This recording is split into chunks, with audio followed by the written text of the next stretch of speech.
I always thought the smell of mildew and antique polish was the most offensive thing that could greet me after hours, but turns out, betrayal smells like Chanel No. 5, freshly applied at 11:47 p.m. on a Wednesday.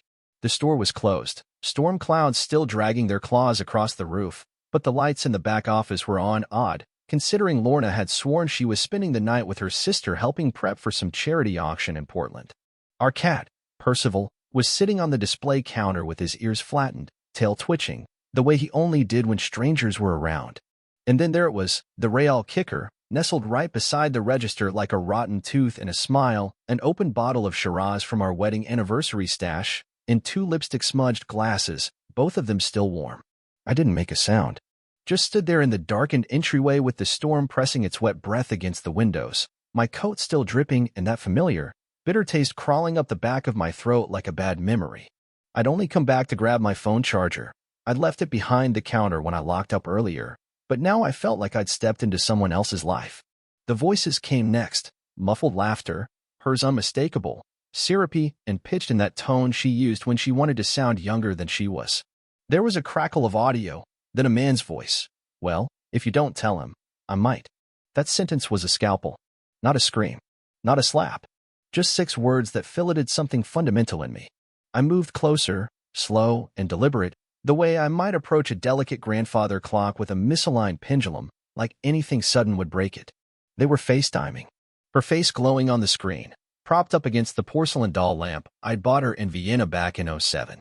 Her hair down, robe open just enough to be suggestive, and that stupid little laugh she always used with customers we knew would never buy a damn thing. He thinks we're staging the Water Street place this weekend, she said, still smiling, eyes dancing. The man, maybe mid-40s, thick tan, expensive-looking teeth, leaned into the screen and said something I couldn't quite hear, but it made her toss her head back and laugh again. My stomach folded in on itself. Not out of jealousy. Not even rage. Just the slow-motion realization that I had been living in a life with the sound turned down, and someone just cranked the volume. She didn't see me. Not then. I stepped back into the shadow of a display shelf full of replica Civil War memorabilia and watched her finish the call with a "love you," so casual it could have been a sign-off for a dentist appointment. I left the charger. I left Percival. I walked out with the storm soaking through my blazer and my hands buried deep in my pockets, fingers pressed against the receipt from the Vietnamese place we always ordered from, one she'd insisted on skipping tonight because she was cutting carbs. The lies weren't clever. They weren't layered. They were just lazy. And that hurt the most. I drove back to the house, headlights off for the last few blocks, and parked down the road. I sat there watching the upstairs window. Lights out. No movement. The kind of silence that used to mean comfort but now reeked of cover-up. I imagined her lying there, scrolling through her phone, laughing again at whatever this man, this developer prick with a Rolex and zero sense of boundaries, had texted her. It was surreal. Not like a movie. More like a play where someone handed me the wrong script halfway through the final act. I didn't sleep. I didn't cry. I didn't drink. Instead, I cleaned my boots, wrote out tomorrow's inventory list, and stared at our joint bank account for an hour, just staring, not looking for anything specific, just waiting for the world to tilt again. And in the silence of that moment, something inside me shifted, not shattered, not broke, just aligned. Like a lock turning. I realized that Lorna didn't make a mistake. She didn't fall into anything. She stepped over me. She climbed up on my back to reach for something she thought was shinier, newer, more exciting. She looked at our 26 years together, and all she saw was dust. But I'm an antique dealer. I know the value of dust. I know how to spot a fake. And most importantly, I know exactly how to make someone believe they're walking away with a treasure, right before it crumbles in their hands.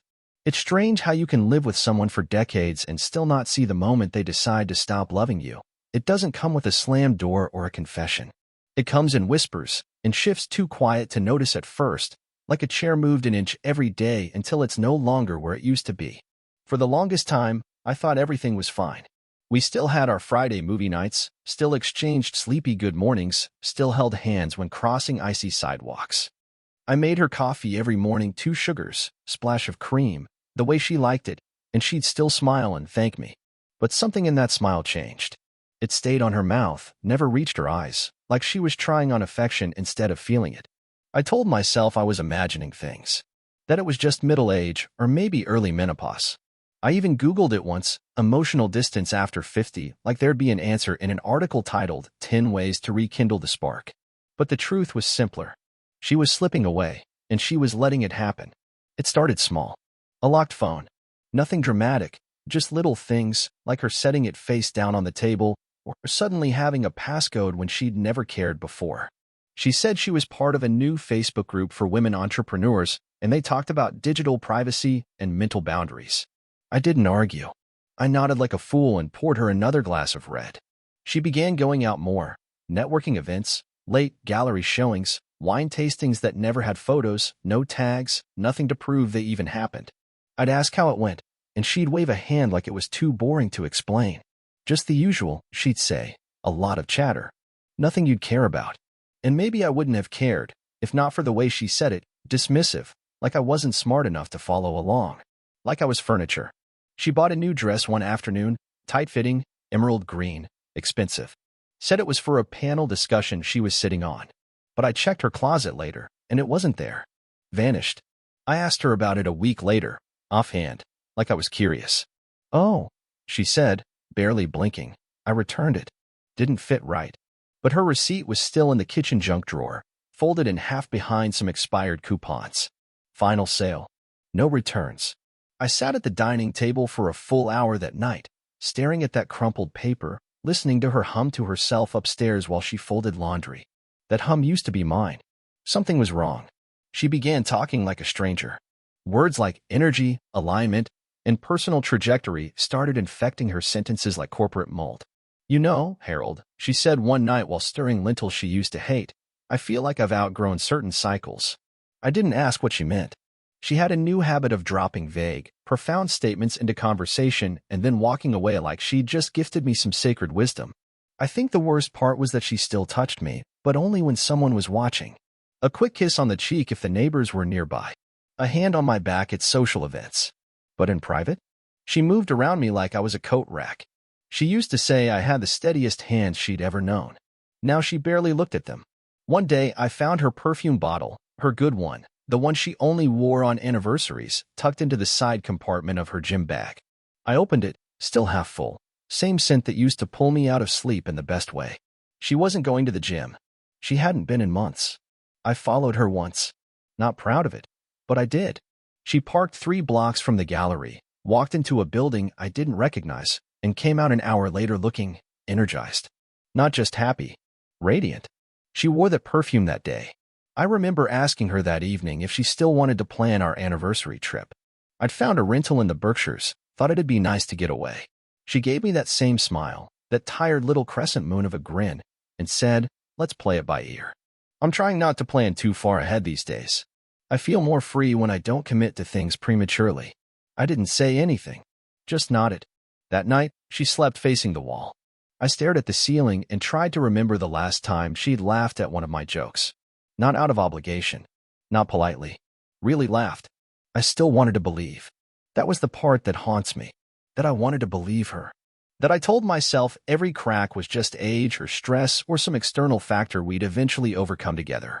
But deep down, in the quiet hours when I locked up the shop and ran my fingers along the old wood of display cases older than our marriage, I felt it. That invisible thinning. Like a bridge just starting to give way under slow, silent pressure. I didn't know what was on the other side yet, but I knew something was coming. Something heavy. Something permanent. I should have known something was wrong the moment she offered to clean the books. Lorna never cared about the accounts. For 26 years I handled the ledgers, the invoices, the tax prep. She'd always said numbers gave her a migraine. But that Tuesday morning, with the fog still hanging low outside and the shop not even open yet, she walked in with 2 almond lattes and said, "Why don't you let me sort the QuickBooks this quarter?" Just like that. I didn't argue. I thanked her, took the coffee, and made a mental note that she didn't ask for cream in mine, even though she always used to remember. 2 days later, while she was out meeting a staging consultant, I was rearranging the back inventory when I noticed something odd. Our Thomasville china set, the one we'd had in the locked glass case for over a year, was missing. No sale receipt. No log entry. Just gone.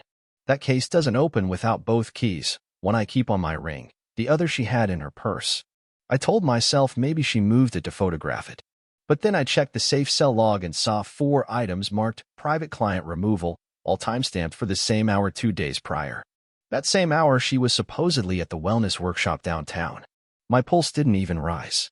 I just stared at the screen, numb, fingers still hovering over the keyboard, watching the cursor blink like it was counting down to something I wasn't ready for. I pulled the security footage. No video.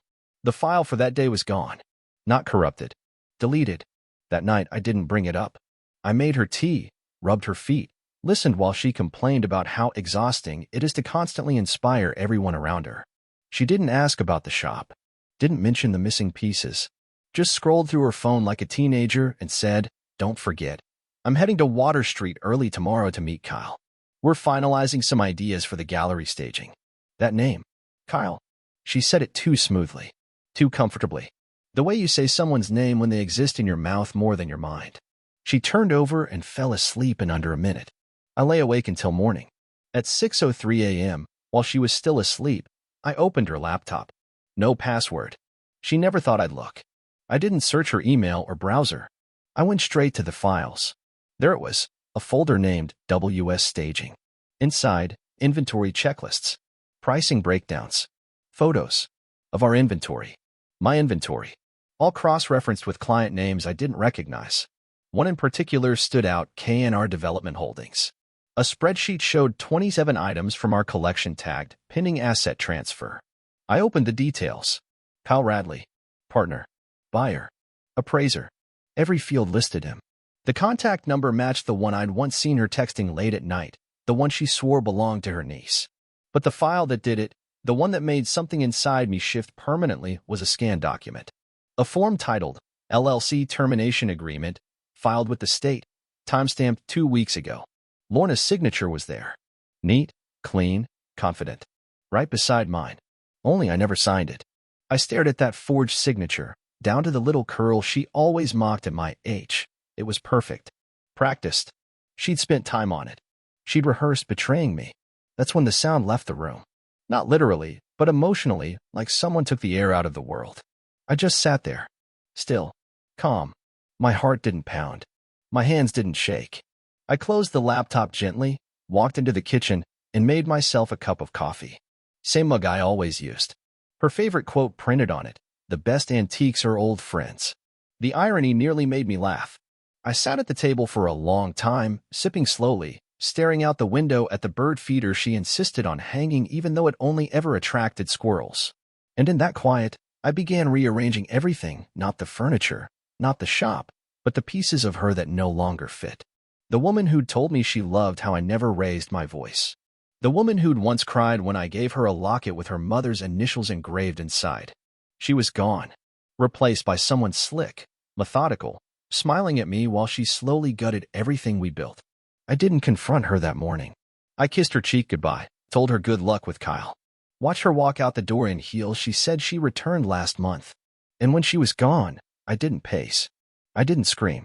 I opened the safe, inventoried every item myself, line by line, then made a list of every client who'd made a purchase through her in the last year. The war had started. Quietly. Precisely.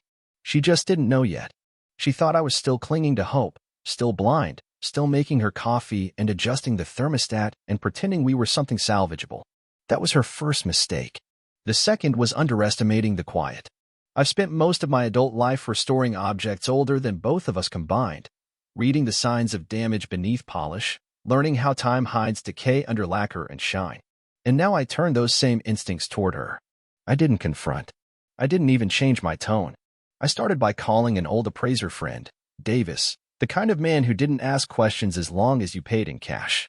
I asked him to inspect 3 of our recent private client removals, pieces Lorna had allegedly sold. He found them not at the gallery, not in storage, not with any collector on the books, but photographed inside a home currently listed under staging on Water Street. That staging? Handled by Radley Properties. Kyle Radley. I knew it before he even confirmed. Davis sent me the photos. My items are items, displayed like cheap props in a house that hadn't even sold yet. That was my first confirmation. But I didn't breathe a word to her. That night, I told her I was proud of how forward-thinking she'd become. She smiled and said she appreciated that I was finally evolving. I nodded. Inside, I was already building the fire. Next came the financials. Not the business accounts. Those were obvious, too easy. No, I dug through the old laptop we used for taxes in the early 2010s. She'd forgotten it was even in the storage loft. On it, I found archived emails, draft invoices she'd never deleted, and, more importantly, a trail of password patterns she still used. I reconstructed them, one variation at a time, until I cracked her personal Dropbox. Inside was a folder titled Client Gifts. That's where I found scanned invoices under shell company names, payments routed through art appraisals, and transfers made from our joint restoration fund to a third-party account listed as KR Management. The rabbit hole wasn't just deep. It was designed to look like a tunnel to opportunity. And I realized she hadn't been stupid about it. She'd been deliberate, strategic, and for the most part, careful. That's what made it insulting. She thought I couldn't trace patterns, that I'd crumble or shut down, or that maybe I was too sentimental to connect the dots. I'd restored a 17th-century French desk using only burnt shellac and a magnifying glass. I could certainly untangle the fiction of a bored wife and her predatory business partner. But I needed more. Something that would hold up under weight, something undeniable. So I called in a favor from a young couple who ran a boutique delivery firm we sometimes used for fragile items. I told them I had a very special client and needed them to attempt a delivery, one that required a signature. The address? A short-term rental in the city under a different name, but I had seen it before. In a Zillow listing, with our antique sideboard displayed in the hallway. They went. Asked for Ms. Elise Radley. A woman answered the door. Lorna. She signed. Smiled. Said she wasn't expecting anything today. They thanked her, left, and sent me a copy of the signed receipt with the timestamp. At that exact moment, I received a text from her. Running late. Meeting with the estate sale director went long. Be home soon. No panic in her message. Just the usual practiced lie. I stared at it for a long time. That was the moment the bridge finally collapsed, not from weight, but from rot. Still, I said nothing. I asked her if she wanted me to pick up sushi that night. She said yes, miso soup and cucumber rolls. I picked them up, came home, told her she looked tired, kissed her forehead. She asked about my day. I said, slow. Then I planted the next trap. I told her I'd been thinking about writing an article on antique fraud, how forgeries and shadow sales can erode a business from within. I watched her eyes. Just a flicker. But enough. She changed the subject too quickly.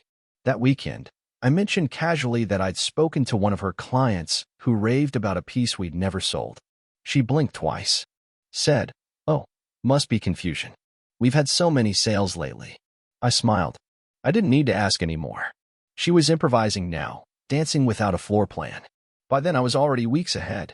I'd rerouted our email forwarding systems, archived every bank transfer, and mapped out the timeline of every sale she'd manipulated. I even created a new LLC under a name similar to our current one and began moving legitimate assets there quietly, slowly, with each shipment registered under old inventory tags she never double-checked. She thought I was distracted. She thought I was healing. But I wasn't. I was repurposing. I was becoming a version of myself I hadn't known I needed to be.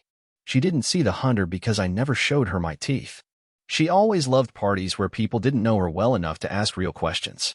The kind with jazz covers of pop songs, finger food served on slate tiles, and just enough gallery lighting to make everyone look 10 years younger. So when she insisted we attend the Water Street preview night, a soft launch for a historical property she claimed was being repurposed into an event space, I agreed, even offered to drive. She looked radiant, carefully undone, in a deep maroon dress I'd never seen before, with earrings I recognized as part of an estate buy we'd cataloged last spring. The building was familiar before we even pulled up. It was the same Water Street property I'd seen listed in the staging photos, the one where our missing antiques had reappeared like ghosts in an open house brochure. Inside, everything smelled like champagne and paint. A half-dozen local developers floated around like pufferfish in expensive suits. But I didn't care about them. I cared about the hall, about the display arrangement, about the antique secretary desk in the corner, the one she told me had sold 3 weeks ago to a buyer in Vermont. I walked straight to it, ran my hand along the carved trim. There was still a chip on the left panel I'd meant to repair. She hadn't even bothered to conceal it. I didn't say a word. I just stood there, letting the truth bleed through the walls like rising damp. Lorna approached about 20 minutes later, a glass of rose in hand. cheeks glowing with attention. "Isn't this amazing?" she said, breathy, like she was high on potential. I looked at her, truly looked, and wondered how many lies a person could tell before their reflection stopped recognizing them. I said, "It's a beautiful space. Expensive taste in furniture." She smiled too quickly, eyes darting behind me. "Oh, some of the pieces are on loan. You know how staging is." I nodded slowly. "From private clients?" I asked. Her smile faltered. "Some," she said. "Some from partners." I held up my phone and turned the screen toward her. It was a photo. One Davis had taken the day he found our china set inside the master suite. Time-stamped, GPS tagged, impossible to explain away. Her face didn't change at first. Then came the pause. That 2-second window where the mind sprints through excuses, inventories, denials, and weighs them for believability. She blinked. "That's not what it looks like." I nodded, not looking away. She cleared her throat, lowered her voice. "Kyle needed help. He didn't have the right look for the place, and I figured we had extra." Her voice cracked slightly on the last word. I let the silence swell between us. It was generous. She took a step closer, suddenly aware of the space between us. "We never sold anything," she said. "It was temporary. We were going to return it all after the launch." I kept my voice calm. "You filed termination paperwork with the state, using my signature." Her eyes widened. A flicker of real fear, quickly replaced with practiced indignation. "You were never going to let me grow. I built that showroom from nothing while you dusted clocks and refused to adapt." She tried to sound composed, but her voice had gone tight, brittle. "You didn't even notice when I started pulling more clients than you. I've carried your dead weight for years, Harold." That's when she made the pivot. "You made me feel invisible. Every idea I had, you shut it down. You made me small, so I found someone who didn't." I almost admired how neatly she moved through the stages. Denial, justification, then blame. Like she'd rehearsed it. Like this whole thing was just a PowerPoint presentation on how not to be a husband. I looked at the antique desk again, then back at her. "You know," I said quietly, "when I bought that desk, it was full of rat droppings and rusted nails. Took me 30 hours to restore it. You called it your favorite piece. Said it was proof that something broken could be beautiful again." I let the weight of the words hang. But it was always going to be a desk. It never pretended to be anything else. That's when something in her snapped. "You're pathetic," she hissed. "You think this sad little martyr act makes you noble? You're a coward. You hide behind old wood and dusty books and think it gives you meaning." Kyle saw me. He made me feel alive. I leaned in slightly, dropped my voice. "Then why are your hands shaking?" She looked down involuntarily. They were. Just a little. For the first time, she looked around the room like she didn't belong there. "The lights too bright, the music too thin. This doesn't change anything," she muttered. "We'll figure it out. We always do." But she wasn't talking to me anymore. She was talking to herself. I didn't answer. I didn't move. I just let the silence stretch, wide and merciless, as she stood there pretending to be composed. She didn't realize the real audience was gone, that she'd already performed her last line. And I hadn't even begun my part yet. She came home late the night after the event, not even pretending to hide her steps anymore, heels echoing down the hallway like applause for a show she thought she'd won. I was sitting in the armchair by the front window, the same one I'd had reupholstered after the cat tore it up back, when we still laughed about things like that. She froze when she saw me, then forced a smile, the kind you give to people you owe money. "You're up," she said, like it was the most natural thing in the world. I didn't answer. I didn't move. Just looked at her the way you might look at a painting you once loved, now faded and misframed. Her smile cracked first. "Are we doing this?" she snapped, dropping her purse onto the table. "Are you going to play the wounded husband card now? Because I swear, Harold, if you think I'm going to grovel after everything you put me through." She stopped short when I stood up. Not fast. Just enough to shift the gravity in the room. "You didn't even fight for me," she said next, softer, almost pleading. "You never did. You just let everything get old and stale and routine. I needed more. I deserved more." I poured myself a glass of water. She followed me into the kitchen like a storm cloud. "Say something," she hissed. "You sit there like a ghost and act like I'm the villain. You smothered me, Harold. You turned this life into a museum and expected me to live in it." I took a sip, set the glass down, looked her in the eyes. "You weren't trapped," I said. "You were bored. There's a difference." Her mouth twitched. She didn't like that. You think this is all my fault? You never saw me. I was just the woman who balanced the books and smiled for the customers. Do you know how that feels? I nodded slowly. Probably a lot like being married to someone who calls you dead weight while spending your money on someone else's dream. Her voice cracked then. Kyle believes in me. I tilted my head. Which is why you had to forge my name. Strange kind of belief. She slammed her hand on the counter. You never fought for me. You never made me feel wanted. My tone never rose. I didn't think I needed to compete with a man who writes his name on business cards in cursive. That got her. A flash of rage crossed her face. You're such a coward. You hide behind calm like it makes you better. You think silence makes you smarter? It just makes you weak. I stepped forward, not close enough to threaten, just enough to make her feel the absence of her usual advantage. You always confuse drama with strength. I just never corrected you. She was unraveling now, eyes glassy, voice rising an octave if not volume. You didn't even care about me. You cared about order. About things. Your antiques. Your shop. Everything came before me. I didn't blink. That's because those things never lied to me. She laughed then, a bitter, hollow sound. You really think people will side with you? That you can play the victim and come out on top? I leaned back against the counter, crossed my arms. I don't need anyone to side with me. I already won. That silenced her. For a second. Just a second. Then came the panic, thinly veiled as indignation. What does that mean? What are you talking about? I said nothing. Just looked at her like someone inspecting a forgery under good lighting. Harold, if you've done something, if you think you're going to ruin me, her voice faltered. You can't. I'll talk to the clients. I'll explain everything. I let her run the thought through, let her hear how empty it sounded. Explain what? I asked. That you misappropriated inventory you didn't own? That you used our business to back your lover's startup? That you tried to erase me from the company while smiling through dinner? She blinked. You can't prove. I cut her off, calm as ever. I don't need to prove it. I just need to document it. Which I already have. She took a step back, actually stumbled a little, like the floor had moved beneath her. You're bluffing, she whispered. You're trying to scare me. I didn't speak. Just stared. And that silence did what no shouting match ever could. Her expression shifted from righteous fury to something quieter. Not remorse. Not yet. But fear. Real fear. The kind that comes when someone realizes they're no longer holding the reins. You're not even angry, she said, voice cracking. Why aren't you angry? I finished my water.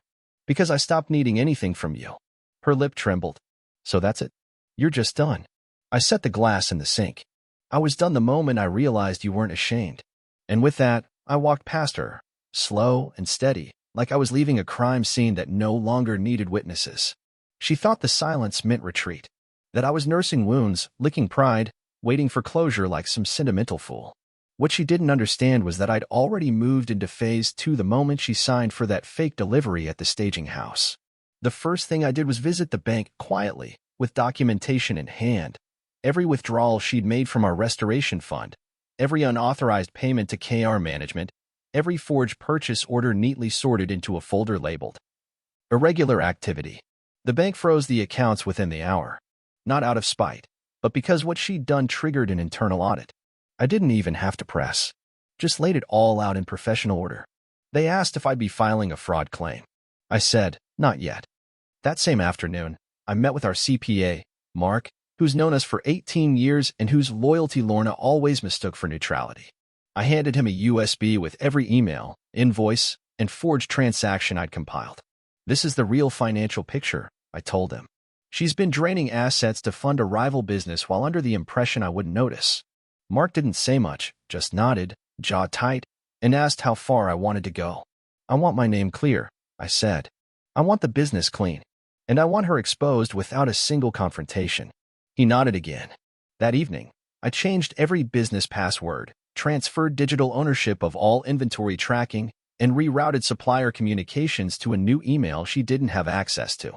She noticed 2 days later when a shipment she had arranged through one of her staging deals failed to arrive. She texted me asking why the supplier wasn't responding. I replied, they don't respond to people who don't own the company anymore. She didn't reply. I knew she'd be scrambling. But I wasn't done. I paid a visit to Kyle Radley's office next. I didn't storm in or make a scene. I scheduled a consultation under a fake name, met him during his lunch hour, shook his hand, and asked to discuss a potential antique acquisition partnership. He lit up like a child in a toy store. Halfway through his pitch about blending historical value with modern staging, I slid a folder across the table. Inside were photographs, our inventory and his listed properties, emails between him and Lorna discussing liquidation, and the filing where she attempted to transfer assets to his LLC. I watched his face drain of color as he flipped through each page. "This is my property," I said, calm and measured. "It's currently being displayed without permission. That makes it theft." He opened his mouth, but I raised a finger. "Don't speak. Just listen." Then I handed him a one-page legal notice, drafted by my attorney the night before, stating that any further use or display of my assets would result in immediate legal action, and that I had already notified the property owner of the staging violation. "She didn't tell you she wasn't authorized," I said. "Now you know. So you'll do the smart thing and sever ties." Quietly, discreetly, immediately. He tried to recover, muttered something about misunderstanding. I stood, shook his hand again. "We all misunderstand things at first. That's how scams work." By the end of that week, I had closed our joint credit lines, rerouted the utilities into my name only, and sent a formal letter to our gallery contacts notifying them of internal restructuring and that Lorna was no longer representing our brand. I didn't include details, just enough to start the whisper engine. She found out when she tried to book a showing and got a polite email stating her gallery affiliation had been suspended. She came home flushed, furious, slamming drawers. I didn't flinch. Just handed her a small packet labeled, "For your clarity." Inside, a notarized business separation agreement, a copy of the fraud evidence, and a letter formally dissolving our partnership professionally, financially, and eventually, personally. "You're leaving me," she said, voice cracking like glass. I didn't answer. She wasn't looking for an answer. She was looking for ground that no longer existed beneath her feet. I made one final move before I stepped fully back. I mailed a package to her parents. Not an attack. Just a collection of statements and records showing how their daughter had compromised a business built over 2 decades. No opinions. Just facts. Her father emailed me 2 days later. 3 words. "I'm sorry, Harold." I didn't reply. There was nothing left to say. I had no need for revenge in the traditional sense. What I wanted was clarity, separation, precision. And now, all the strings were cut. She still lived in the house for another week, tried to act like this was a phase, like I was bluffing. But her calls went unanswered. Her contacts didn't respond. The illusion had cracked wide open, and the world was watching her walk through the shards barefoot. I didn't gloat. I didn't smile. I just stepped away from the fire she lit, knowing she'd be left in the smoke alone. It happened on a Sunday afternoon, during the annual Historical Society luncheon, the one Lorna used to love for the attention, the polite applause. The chance to play queen bee among a crowd of donors and board members who liked to pretend their preservation grants made them morally superior. She had dressed carefully, as always, in a navy blue sheath dress that hugged just enough to say elegant, without saying desperate, and wore the pearl earrings she'd once told me made her feel like royalty. She walked into the room confident, practiced, chin high, ready to charm. But something was off the moment we stepped through the door. Conversations dipped. Smiles faltered. People turned away too quickly or nodded without warmth. She didn't notice it at first, too focused on scanning the crowd for her usual allies. But I saw it instantly. The atmosphere had changed. The temperature dropped, not from air conditioning, but from social cold. I had made sure the committee received an anonymous packet 3 days earlier, clear documentation of fraudulent inventory loans, staged photos featuring stolen antiques, and a cover letter expressing concern over ethical violations that may compromise the society's credibility. No threats, just truth, presented plainly. Lorna caught on by the second course, when Deborah Langston, her closest ally and board partner, barely acknowledged her at the table. Lorna leaned in and whispered, "What is wrong with everyone today?" I said nothing. I just passed her the butter and kept my eyes on the stage. During the post-lunch presentations, they gave a short speech honoring donors and contributors. Lorna straightened in her chair, ready for her name to be called. It wasn't. Instead, the chairwoman made a pointed remark about ethical transparency being the cornerstone of historical preservation. A few people looked our way. Lorna's smile twitched, then returned like a reflex. She clapped, a beat too slow, eyes flicking back and forth, searching for reassurance that never came. The real blow came during the mingling hour, when she tried to speak with Kyle, her former partner, former confidant, former lifeline. He was talking to two realtors and a property owner. She reached for his arm, laughing lightly, saying, "Kyle, you've been avoiding me." He didn't even look at her. Just said, "I think it's best we don't talk," and turned away. Just like that. No explanation. No softness. Like she was gum on his shoe. Her face fell so fast I thought for a moment she might faint. She turned back to me, like I might explain it, might soothe it, might still be that old version of myself she used to manipulate. I sipped my drink. Didn't speak. That silence hit harder than anything else. She tried to recover, approached a few others, Carol, Marcus, even her old gallery partner, but they each had an excuse. Each turned slightly. Each moved away, like her presence had become contagious. Then came the worst moment. Her mother, 74, proud, conservative, and already holding her purse like she was about to leave. She looked Lorna in the eye and said, "I've read the documents." Lorna tried to respond, tried to laugh, to explain, to charm her way out of it. But her mother raised a hand. "You embarrassed this family. You embarrassed yourself. Don't call me until you remember who you used to be." Then she walked away. Lorna stood frozen in the center of the room, dozens of eyes pretending not to watch her, dozens of minds whispering behind polite smiles. Her hands trembled. Her lips parted. And then, just for a second, the mask cracked. Her eyes welled. Her mouth curled downward like she couldn't stop it. She tried to cover it with a laugh, but it came out choked and raw, a sound no one believed. She looked at me then, full of that desperate need she used to hide behind confidence. I didn't move. I didn't blink. I just stood with my hands folded behind my back, like a curator watching a flawed exhibit being taken down. She started toward me. "Harold," she whispered, voice cracking. "Please. Say something." I didn't. Not a word. She reached for my arm. I let her hand hover there, empty. Her voice rose, just enough for the surrounding tables to hear. "You think this makes you better? You think ruining me makes you noble?" I didn't answer. She looked around, chest heaving now, panic rising in waves. "You're all cowards," she snapped at the room. "You loved me when I gave you something. You used me." No one spoke. No one came to her defense. The silence was more deafening than any outrage could have been. She turned again, toward me. "You don't understand what you've done. You've destroyed my life." I met her eyes. Finally. Calm. Detached. "No," I said. "You did that. I just turned on the lights." Her breath caught. That was it. The last thread snapped. She stood there, chest trembling, mascara threatening to run, surrounded by the echoes of her own undoing. And I stayed. I watched. She saw me watching. And that, more than anything else, is what broke her. It happened 2 weeks after the luncheon, during her nephew's engagement party, of all places, a backyard celebration with pastel balloons and catered shrimp skewers. The kind of event where everyone wears linen and pretends their families aren't stitched together with silent resentments.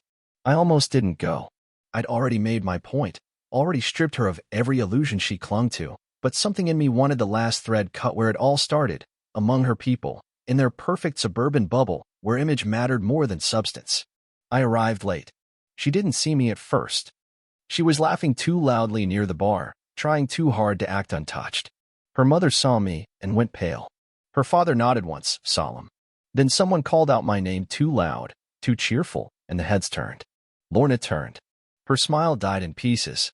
"You have a lot of nerve," she said, marching toward me, voice shaking already. "Coming here after what you did." I raised an eyebrow. After what I did? That caught attention. Conversations dimmed. Someone near the grill lowered the music. She stepped closer, too close, chest heaving. "You humiliated me. You poisoned people against me. You ruined my career." I didn't flinch. "No. I revealed the truth. You ruined your career by faking invoices and stealing from your own husband." There were audible gasps. Her sister dropped a drink. A few cousins looked at each other like they weren't sure whether to stay or flee. "You're a liar," she spat, eyes wild. "You twisted everything. Made me look like a monster." "No," I said, my voice firm. "You are a monster. You just dressed it up in gallery lighting and borrowed antiques. That's when the dam broke. You think you're some righteous victim? You ignored me for years. You treated me like a damn secretary. I was suffocating in your little museum life. You had no ambition, no passion, just dust and old clocks and your pathetic little rituals. I was dying in that house." I stepped forward, every word landing sharp. "Then you should have left. But instead, you chose to cheat, to lie, to siphon everything we build into your lover's empty pockets. You forged my signature. You used my trust as collateral. And you're still pretending you're the one bleeding." She screamed, actually screamed, like a child who didn't get their way. "You're emotionally abusive. You made me feel small." "You were small," I said, eyes locked on hers. "Not because I made you that way, but because you never grew. You measured your worth in compliments and control. And when you couldn't be worshipped anymore, you turned into a parasite. That did it." She lunged at me, not with fists, but with words like knives. "You were never a man. Just a cold, dusty coward hiding behind antiques and silence." Kyle made me feel alive. He made me feel seen. I laughed then, not loud, not cruel, just a quiet, exhausted laugh. "Kyle? The man who dropped you the moment he realized you had no leverage? The one who stopped answering your calls the second the property deal fell apart?" Her face twisted. "You don't know what we had. He had your time, your lies, your future. Then he gave you nothing. Just like you gave me in the end." Her mother stepped forward, reaching for her. "Lorna, stop. You're embarrassing yourself." But Lorna shoved her hand away. "No. Everyone thinks he's some saint. But he's not. He's manipulative. He's cruel. He set me up." I turned to the gathering crowd. Do I look like someone who needed to set her up? She walked into every trap because they were built from her own words, her own actions. I just stopped moving the safety net. Her friend Carol, the same one who used to back her up at every event, stepped forward, voice low. "Lorna, I've seen the files. The messages. The fake sale records. This isn't spin. This is fraud." Lorna's mouth fell open. She looked around like someone stranded in a nightmare. "You're all turning on me? After everything I did for you?" "You did it for yourself," I said. "The applause. The attention. The power. But you forgot the one rule of illusions. Once people see the wires, they never believe again." That's when the phones came out. Someone started filming. She noticed. Her panic turned sharp. "Stop recording. This is private. This is a setup." But the damage was done. The crowd had turned. She looked at me one last time, like maybe there was still some humanity to salvage. "I loved you," she whispered, barely audible. I didn't respond. Just stared. Calm. Still. Unmoved. The silence that followed was louder than her scream. And this time, when I turned to leave, no one stopped me. No one spoke. They just watched her unravel, piece by piece, in the very world she once ruled. And I didn't look back. It didn't take long for everything to fall apart once the truth had oxygen. The gallery dropped her without ceremony. No calls, no warning, just a locked account and a letter from their legal department citing breach of trust and reputational risk. The Arts Council revoked her funding grants and denied her application for the regional curation board she'd spent 2 years buttering up. Her social media went dark, then flickered back briefly with a carefully written apology about misunderstandings and overreactions, but by then even her most loyal followers had gone quiet.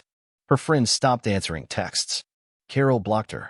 Deborah left a single comment on her last post before it vanished. We expected better.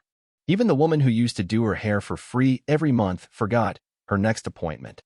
The whispers weren't loud, but they were relentless, soft scorn in coffee shops, heads turning on sidewalks, the quiet shift of bodies avoiding hers in grocery aisles. Kyle vanished, predictably, his number disconnected, his business profile wiped. She called his office 3 times before realizing they'd already scrubbed her name from the partner directory. She moved in with her sister in a smaller town an hour north, where no one asked questions and no one offered warmth either. I heard she started working at a consignment shop in the strip mall near the highway, folding discount scarves next to a clearance bin of bath bombs and forgotten DVDs. She called once, from a blocked number. I didn't pick up. She left a voicemail, voice trembling, half whisper, half wail, "I still love you." I never stopped. "Please, Harold." I didn't know what I was doing. I made a mistake. I made so many. But I remember how you looked at me. I remember how safe it felt. I listened to it once. Deleted it. I didn't save her number. Didn't need to. She came in person the following week. Pulled up to the shop after closing. Stood by the door like a shadow from another life. Her hair was messy, her eyes swollen. No makeup. No polish. She looked smaller. Deflated. "Harold," she said. Just hear me out." I didn't speak. I didn't even unlock the door. She pressed her palm to the glass. "I was wrong. About everything. You were good to me. You were loyal. And I destroyed it. I destroyed you." I tilted my head slightly, took a long breath, then said only one thing through the pain. "You destroyed yourself." I just stepped out of the way. Her lips parted like she had more to say, like she was going to fight, or cry, or beg. But nothing came. She just stood there, shaking, until finally, slowly, she turned and walked back to the car she used to scoff at when I drove it. I watched her go. I didn't feel triumph. I didn't feel hate. I felt nothing. Because the woman I once loved no longer existed. She traded herself away one compromise at a time, until all that remained was someone I wouldn't share a sidewalk with, let alone a life. She sent one more message, months later. A short email with no subject line. I miss the man who used to make me feel seen. I replied once. Strange. I don't even remember your name anymore. That was the last I ever heard from her. And the last I ever wanted to. I rebuilt the shop. Cleaned out every corner she'd touched. Started over. Not bitter. Not broken. Just free. And if you're still here listening, I want to thank you for making it to the end. These stories matter more when someone hears them. Let me know where you're from. And tell me, did you enjoy the collapse?